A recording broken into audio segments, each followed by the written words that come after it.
My brother slept with my fiance, then my entire family sided with them. I moved states to escape, and they still won't leave me alone. My brother slept with my fiance, and I thought that was the worst thing that could ever happen to me. What I didn't know was that their betrayal was just the beginning, and my entire family was about to become my sworn enemy. It all blew up at the engagement party. Not the big, catered affair we had planned for the following month, but a smaller, more intimate dinner at my parents' house. Just the inner circle. My mother and father, my brother Leo, my fiance Mark, and me. It was supposed to be a celebration of the official union of two families, a quiet toast before the coming storm of wedding planning. The dining room was suffocatingly warm, smelling of roasted chicken and my mother's expensive perfume. Everything was perfect. On the surface, polished silver, starched linen napkins, the low hum of polite conversation. But something was wrong. I could feel it in the air, a static charge that made the hairs on my arms stand up. Mark had been quiet all evening, which wasn't entirely unusual for him in a family setting. He was always a bit intimidated by my father's quiet intensity and my mother's effusive, borderline interrogative affection. But this was different. He wasn't just quiet, he was absent. His eyes were glassy, fixed on his plate, and when I reached for his hand under the table, it was clammy and cold. He flinched, just slightly, but I felt it like a jolt. Across the table, Leo was the complete opposite. He was incandescent, holding court, telling a story about some deal he'd closed at work. He was charming, funny, and utterly magnetic. Everyone was laughing, even my father, who rarely did more than crack a thin smile. I watched him, my older brother,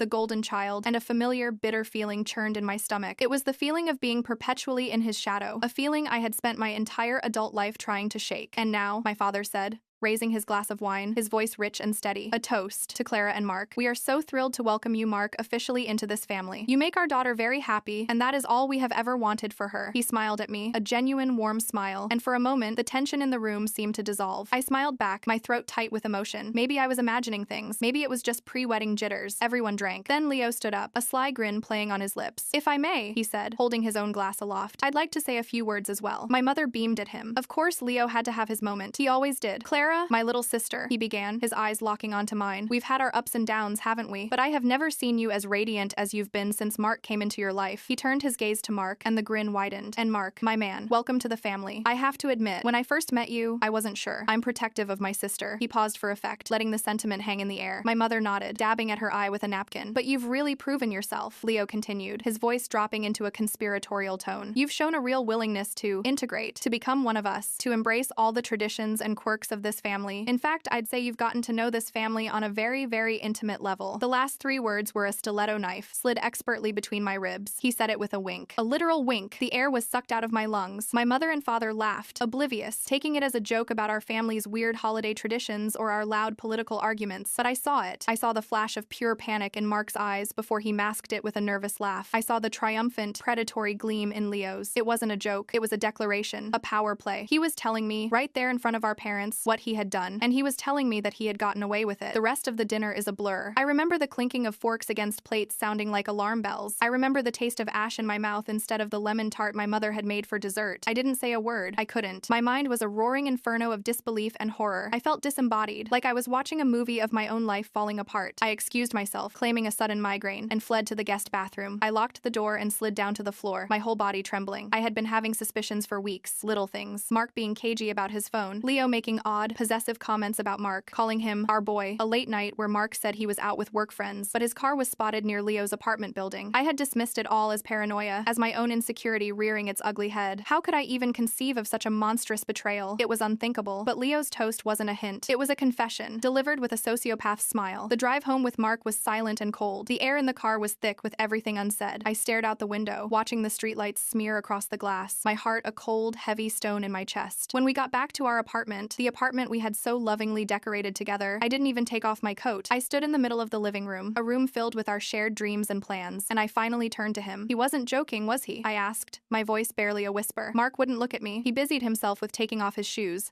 straightening the mat by the door, anything to avoid my eyes. Clara, you have a headache. You're tired. Leo has a weird sense of humor. You know that. His denial was so weak, so pathetic, it was almost more insulting than the truth. Look at me, Mark, I said, my voice gaining strength, fueled by a rising tide of rage. Look at me and tell me my brother wasn't gloating about sleeping with you. He finally lifted his head and his face crumbled. The carefully constructed mask of nonchalance shattered, revealing the terrified, guilty man beneath, his eyes filled with tears. Clara, it was a mistake. A huge, stupid mistake. A mistake. He called it a mistake, as if he'd accidentally taken the wrong exit on the highway. When? I asked, the word like a shard of glass in my throat. How many times? He started to stammer, to backtrack, to spin away web of excuses and minimizations. It only happened once. We were drunk. He came onto me. I didn't know what to do. The lies were clumsy and transparent. The dam inside me broke. I didn't scream. I didn't cry. A terrifying calm washed over me. I walked over to the closet, pulled out a suitcase, and started throwing my clothes into it. "What are you doing?" he asked, his voice choked with panic. "Clara, please. We can talk about this. We can fix this. I love you." "You don't love me," I said, my voice flat and dead. "You don't betray someone you love like this. And he's not my brother. He's a monster." I zipped the suitcase and walked towards the door. Mark blocked my path, grabbing my arm. "Please, don't go. Don't do this." I looked at his hand on my arm, then back at his tear-streaked face. There was no love there, only desperation. The desperation of a man who was about to lose his comfortable life. "Get out of my way, Mark," I said. He didn't move. In that moment, I hated him more than I had ever hated anyone in my life. I didn't go to a hotel. I didn't go to a friend's house. I drove back to my parents' place. It was late, but the lights were still on. I let myself in with my old key and found them in the living room, watching television. My mother looked up, surprised. "Clara, honey, what's wrong? Did you forget something?" I stood there in the doorway, my suitcase by my side, and I told them. I told them what Leo had said. I told them what Mark had confessed. I laid the ugly, rotten truth at their feet, expecting, I don't know what I was expecting. Shock, anger, support. I got none of it. My mother's face went pale, then tightened into a familiar mask of strained denial. "Clara, you must have misunderstood," she said, her voice brittle. "Leo would never, and Mark is such a good man. You're just stressed about the wedding." My father just sat there, his face unreadable, staring at the television as if he hadn't heard a word. "He confessed, Mom," I said, my voice pleading. "Mark told me it was true." "Well, men can be weak," she said, waving a dismissive hand. "And your brother, he can be very persuasive. It was probably just a one-time foolish thing. You can't throw away a marriage over one foolish thing, Clara. You have to be the bigger person. You have to forgive. The bigger person." I had to forgive. The words echoed in the silent room. They weren't concerned about my pain. They were concerned about the disruption, the scandal, the mess. They were concerned about protecting Leo. They always protected Leo. I felt a cold dread seep into my bones. I wasn't just up against my fiance and my brother. I was up against my entire family. I didn't have the energy to argue. I just turned and walked out, leaving my suitcase in their pristine foyer. I drove to the one person I thought might still be on my side, my Uncle Ben, my father's younger brother. He lived about an hour away, a retired history professor who had always been the black sheep of the family for being too liberal, too intellectual, and too honest. I called him from the car, my voice breaking as I told him a fractured version of the story. "Come here," he said, his voice calm and steady. "Just get here." When I arrived, he opened the door, took one look at my face, and pulled me into a hug. I collapsed against him, and for the first time that night, I started to sob. He led me inside,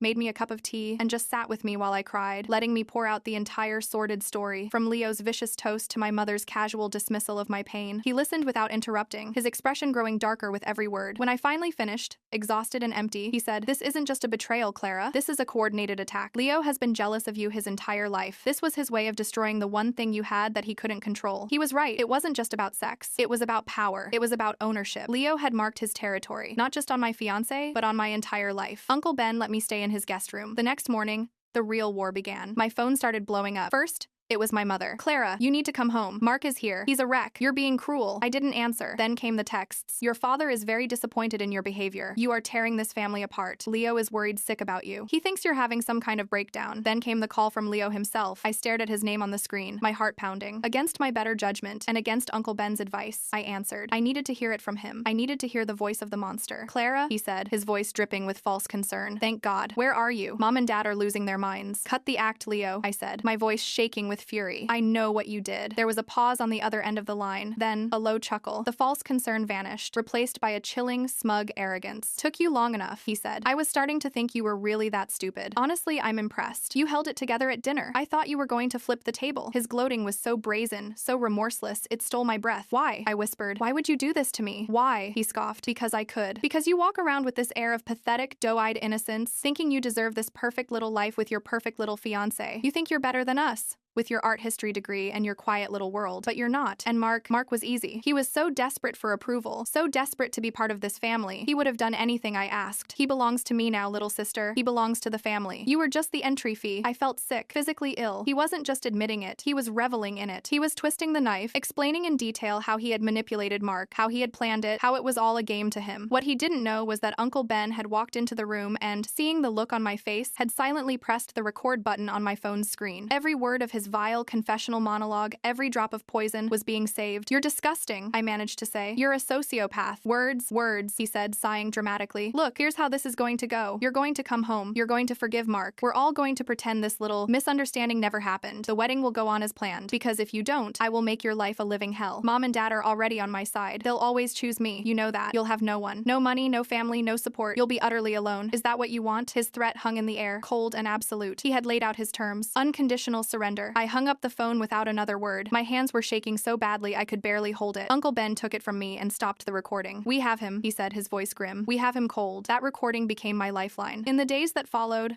my family escalated their campaign. They called my job, telling my boss they were concerned for my mental stability. My mother left me a dozen tearful voicemails, accusing me of being selfish and unforgiving. My father sent a single terse email. "Your inheritance is contingent on your continued good standing within this family. Do not make a foolish choice." It was a coordinated, ruthless effort to break me, to force me back into line. They were trying to isolate me, to make Leo's threat a reality. I knew I couldn't stay in the same state as them. I would never be free. With Uncle Ben's help, I made a plan. I quit my job, packed the few belongings I had with me, and I moved. I chose Denver, Colorado, a place where I knew no one, a place where I could disappear. Uncle Ben loaned me the money to get started, a gesture of faith that made me weep with gratitude. I found a small apartment, got a simple job at a bookstore, and for the first time in my life, I started seeing a therapist. Her name was Dr. Anya Sharma, and she saved my life. In her quiet, sunlit office, I unspooled the entire toxic history of my family. I played her the recording of Leo's call. She listened, her expression calm and professional, but I saw the flicker of horror in her eyes. "Clara," she said, when I was done, "what your brother described is not a simple betrayal. It's a calculated campaign of psychological abuse, and your family's response is a classic case of enabling a narcissistic system. They are not protecting him, they are protecting the system itself, with him at the top. Your decision to leave was not an act of weakness, it was an act of profound self-preservation." Her words were a balm on my raw, wounded soul. She gave me the language to understand what had happened to me. Gaslighting, narcissistic abuse, flying monkeys. It was all there. She helped me see that my entire life had been a training ground for this moment. I had been taught to be pliable, to be the peacemaker, to put the family's needs above my own.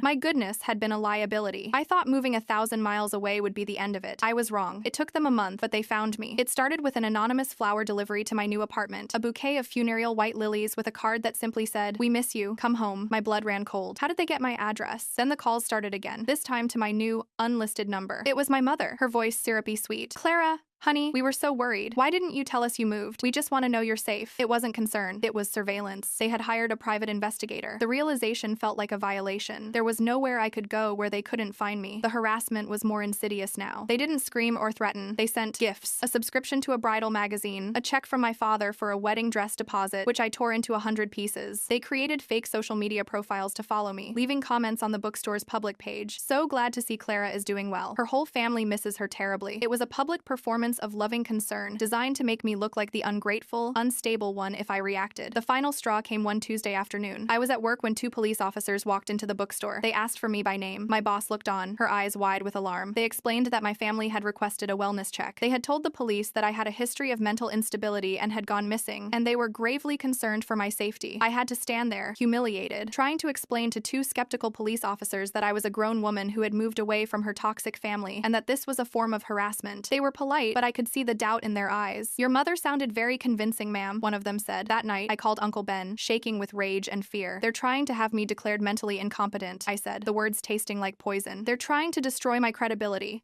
to ruin my new life from 1,000 miles away. Then we fight back," he said, his voice hard as steel. "Not with anger, but with the law. It's time to use the recording, Clara. It's time to hire a lawyer." He gave me the name of a firm in Denver that specialized in harassment and restraining orders. The next day, I made the call. My lawyer was a woman named Miss Davies. She was sharp, no nonsense, and she listened to my story with an intensity that was both intimidating and deeply reassuring. I played her the recording of Leo's confession. She listened, her face impassive. When it was over, she just nodded slowly. "This is exceptionally clear-cut," she said. "Your brother is not just a narcissist. He is admitting to a conspiracy to cause emotional distress, and arguably, to tortious interference with your engagement contract with Mr. Mark. The subsequent actions by your parents, the private investigator, the calls to your employer, the fraudulent wellness check, establish a clear pattern of stalking and harassment. We have more than enough to file for a civil protection order." For the first time in months, I felt a flicker of hope. "A restraining order? A permanent one," she confirmed, "against your brother and against your parents. We will name Mark as well, though he seems more like a pawn than a king in this particular chess game. We will file a petition with the court, and a judge will grant a temporary order. Then, there will be a hearing where they will have the opportunity to contest it. You will have to testify. The thought of facing them in court, of having to tell this story under oath while they stared at me, was terrifying. But the alternative, living in constant fear, waiting for the next escalation, was worse. Okay, I said, my voice steadier than I expected. Let's do it. The process was slow and methodical. Miss Davies and her team began compiling the evidence. I created a meticulous log of every call,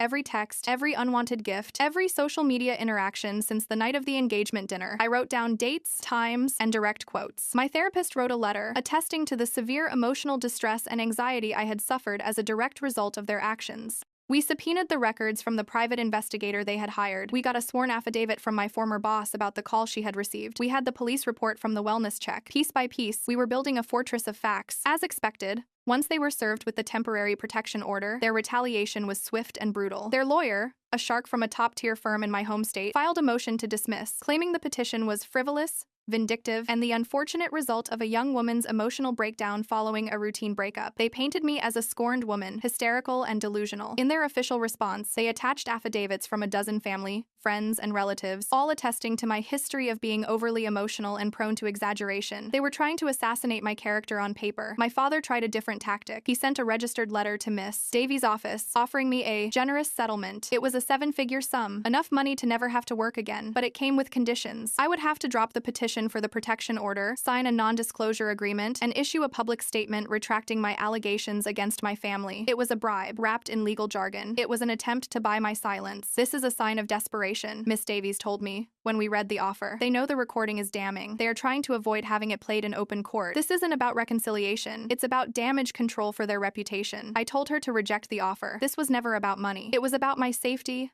my sanity, and my right to live a life free from their control. The hearing was set for a date 6 weeks away. Those 6 weeks were the longest of my life. The anxiety was a constant physical presence. I had trouble sleeping. I lost my appetite. I jumped every time the phone rang. I felt like I was holding my breath, waiting for the final confrontation. My therapy sessions with Dr. Sharma became my anchor. We worked on grounding techniques, on how to stay present and calm when facing my abusers. They will try to provoke you, she warned me. Their lawyer will try to make you seem unstable. Your power lies in your calm, factual recitation of the truth. Do not engage with their drama. Just state the facts. You have an army of facts on your side. The day of the hearing, I woke up feeling strangely calm. I put on the most boring, professional outfit I owned, a simple gray suit. I pulled my hair back into a severe bun. I wanted to look solid, unbreakable, the opposite of the hysterical woman they were trying to portray. Uncle Ben flew in from Ohio to be there. He sat in the back of the courtroom, a silent, steady presence that gave me more strength than he could ever know. And then I saw them, my parents, Leo, and Mark. They were sitting on the other side of the courtroom with their lawyer. My mother was dressed in black, as if she were at a funeral, dabbing at her eyes with a handkerchief. My father stared straight ahead, his face a granite mask. Mark looked pale and shrunken, a ghost of the man I had once loved. And Leo looked bored. He was leaning back in his chair, a faint smirk on his face, as if the whole proceeding was a minor inconvenience he had to endure. He caught my eye and gave me a small, almost imperceptible nod, a gesture of ownership, of confidence. He still thought he was going to win. The hearing began. Miss Davies gave her opening statement, laying out the timeline of events in a clear,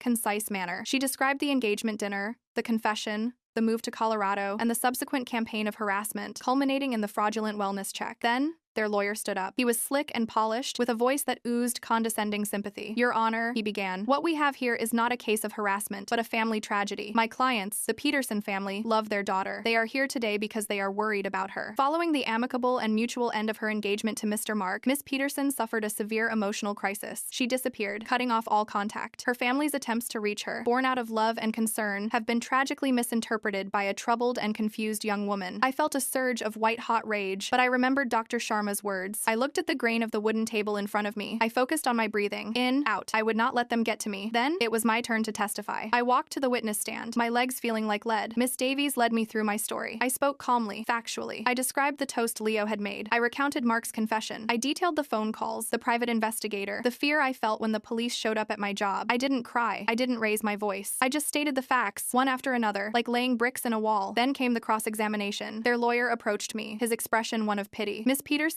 he said softly, you've been through a lot, haven't you? It must have been very difficult when your engagement ended. My engagement didn't just end, I replied, my voice even. My fiance had an affair with my brother. An alleged affair, he corrected smoothly. An affair you have no proof of, other than your own interpretation of a drunken toast, correct? I have proof, I said. Before he could respond, Miss Davies stood up. Your Honor, At this time, we would like to play a recording for the court. It is a phone call between my client and her brother, Mr. Leo Peterson, which took place the morning after the engagement dinner. Leo's lawyer immediately objected. Objection, Your Honor. This is an illegal recording, a violation of my client's privacy. Your Honor, Miss Davies countered. The state in which the call was made and received is a one-party consent state. The recording is perfectly legal, and it is directly relevant to the petitioner's claims. The judge, a stern-faced woman who had been watching the proceedings with an unreadable expression, overruled the objection. The recording will be played. A speaker was placed on the witness stand, and then Leo's voice filled the silent courtroom. His smug, arrogant, cruel voice. Took you long enough, the recording said. I was starting to think you were really that stupid. The courtroom was dead silent as his entire confession played out. His gloating about how easy Mark was. His admission that he did it because I could. His threat to make my life a living hell. His boast that our parents would always choose him. I watched my family as the recording played. My mother's face went from pale to ashen. She looked horrified, not because of what Leo had done, but because he had been caught saying it out loud. My father's jaw was clenched so tight a muscle jumped in his cheek. Mark sank lower in his chair, covering his face with his hands. And Leo,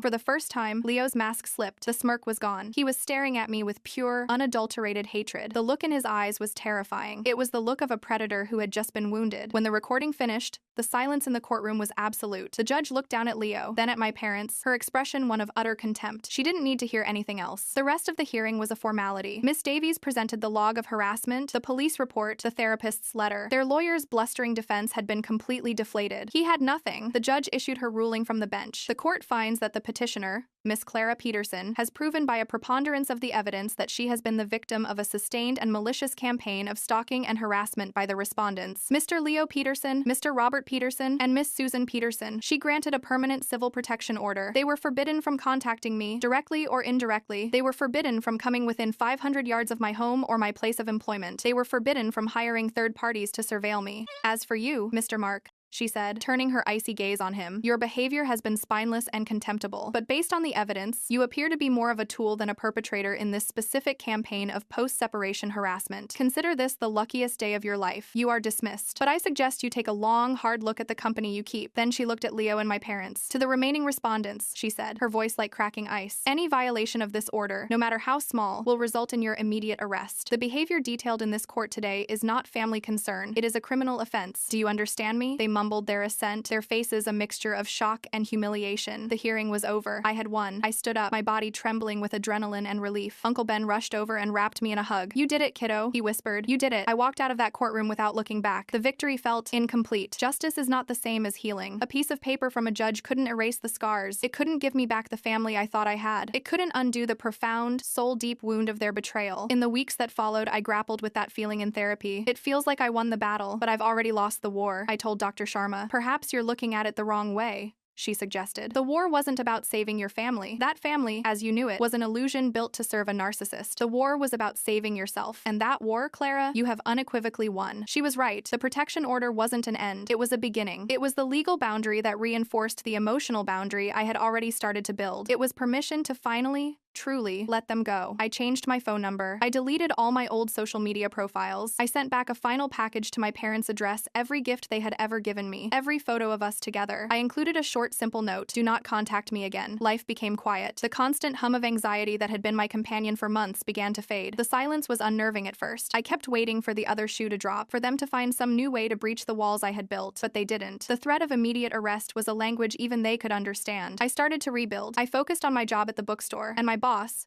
who had been so supportive, promoted me to assistant manager. I made friends, tentative at first, then with more confidence. I started hiking in the mountains on weekends, finding a sense of peace and perspective in the vast, silent landscapes of Colorado. I learned to trust my own judgment again, to listen to that quiet inner voice that had been screaming at me for years, a voice I had been taught to ignore. There are still bad days, days when a song on the radio or a passing family on the street will trigger a wave of grief so intense it takes my breath away. The grief is not for the people they are, but for the people I needed them to be. The loving parents, the protective older brother. I am mourning a fantasy. The scars are permanent. The trust I once had in the fundamental goodness of people is gone, replaced by a cautious, hard-won wisdom. But the good days outnumber the bad. My life is small and quiet now, but it is my own. It is authentic. It is safe. I am no longer playing a part in someone else's toxic drama. I am the author of my own story. Last week, On the 1-year anniversary of the hearing, I went on a long hike by myself, deep into the Rockies. I reached a high alpine lake, the water a stunning, impossible shade of turquoise. The air was thin and clean. I sat on a rock, looking out at the jagged peaks that clawed at the sky, and I thought about them for the first time in a long while. I thought about Leo's consuming jealousy, my mother's desperate denial, my father's cold ambition, Mark's pathetic weakness. They are all still trapped in that suffocating little system, playing their designated roles, a miserable constellation of dysfunction. They took so much from me, my home, my engagement, my family, my sense of safety in the world, but they didn't take everything. They didn't take my resilience. They didn't take my capacity to heal. They tried to break me, to isolate me, to erase me. But I am still here. I am free. And as I sat there, with the vast, silent mountains as my witnesses, I knew with a certainty that settled deep in my bones that they had not won. I had the quiet life I built from the ashes of the one they burned down is my victory. It is my monument, and it is a fortress they will never, ever be able to touch.